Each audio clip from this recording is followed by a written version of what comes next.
You guys hear that? All right, so that's the purge valve moving, okay? And as you can see, the pressure here is dropping.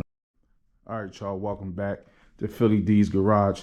So today we got the Buick GS in the building. So the Buick got a P0440 code, which is a large Evap leak. The Evap system is basically, it's fuel vapors and supposed to be in a sealed system. So anytime it leaks, your car actually detects that.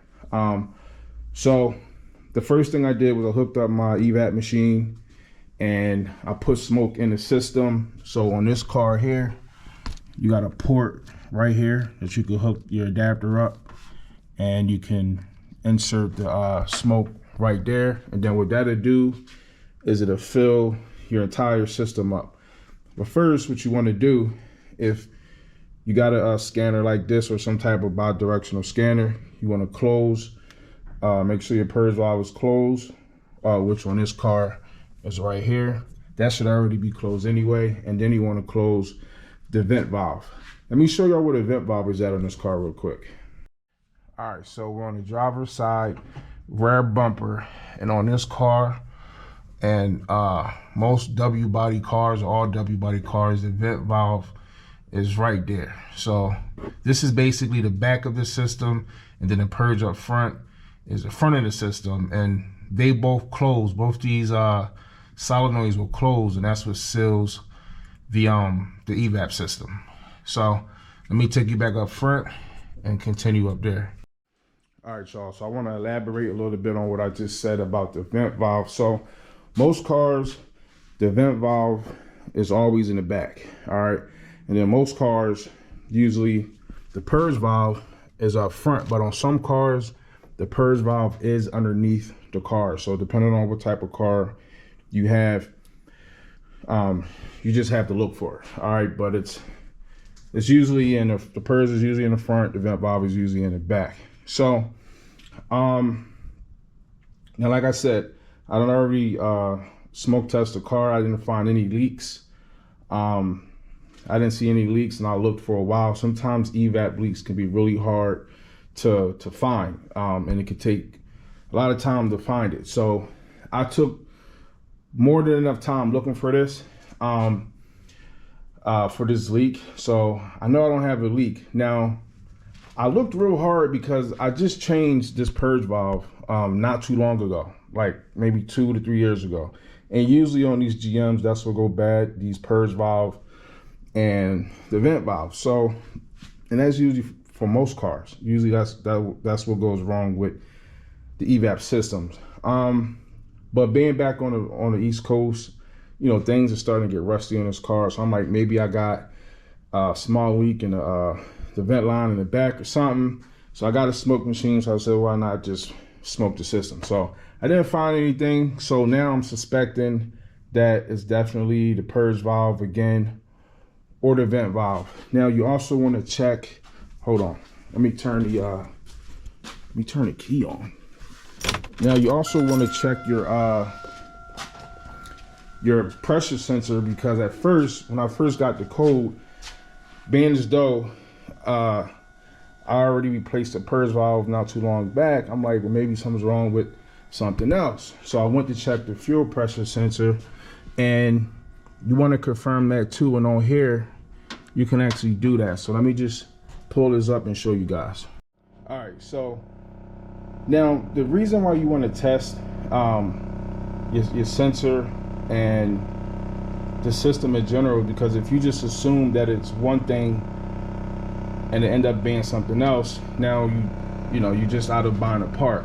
But here you go. So I got the vent solenoid right here. So as you can see, the fuel tank pressure is at 0.29. Can you see that?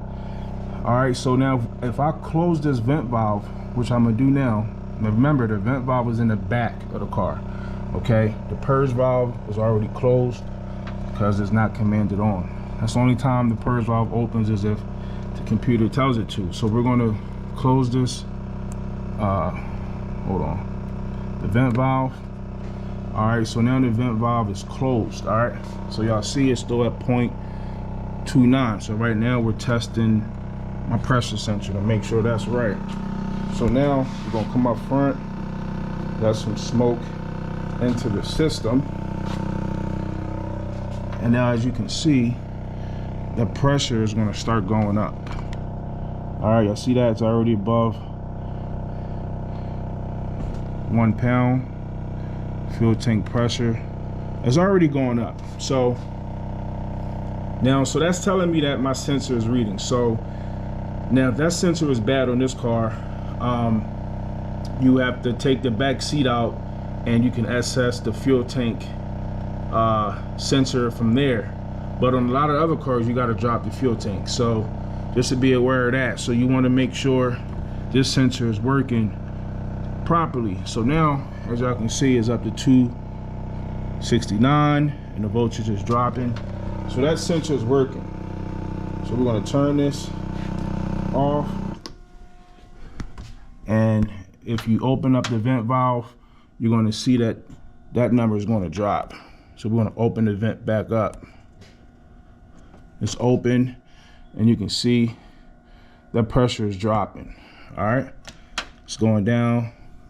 It's going down. Now, if you don't have a scanner, yeah, you just really can't close none of these components. You need a scanner. So the other thing you could do is that was a vent valve. We can test the purge valve. I'm gonna show you guys how to do that. If you got a scanner like this is exactly what you would want to do. I mean, all scanners are scanners, so it's pretty much the same procedure, just how they lay it out on their system.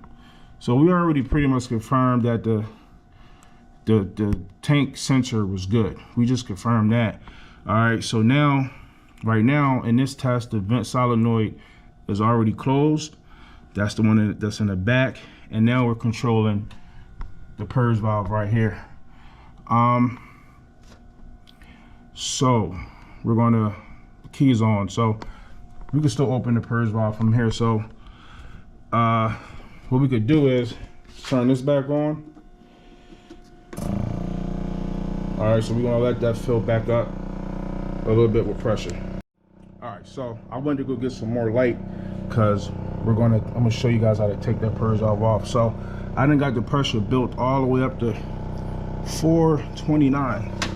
I'm gonna turn this guy off, and now if I open up this purge valve, which is here, okay,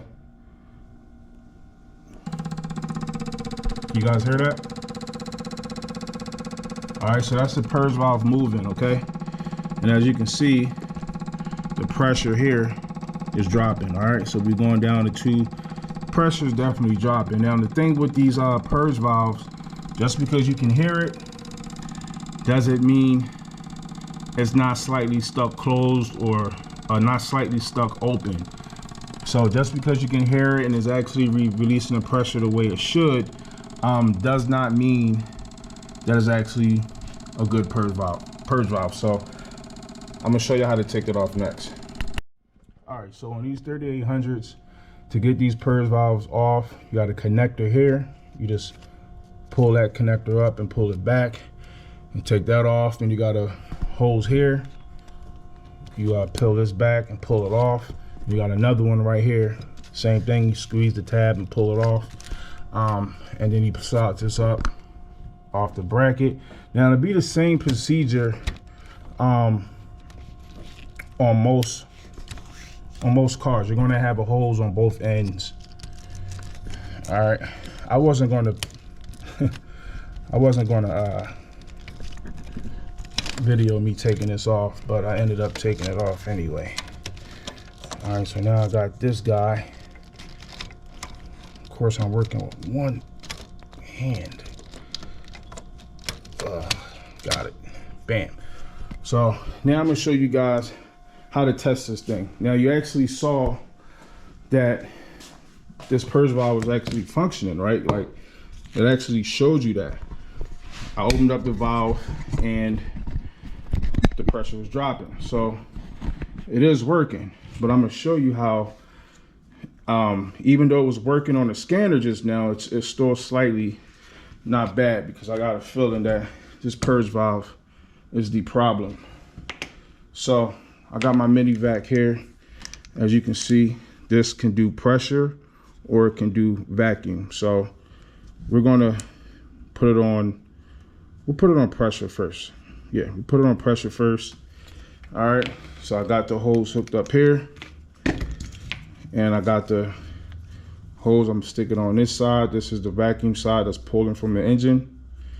All right, so I shouldn't get no flow through this valve unless it's electronically open. All right, there's nothing connected, so this should automatically be closed. All right, so I got the hose in there. We're going to apply, what we on? Pressure. So the pressure should go up.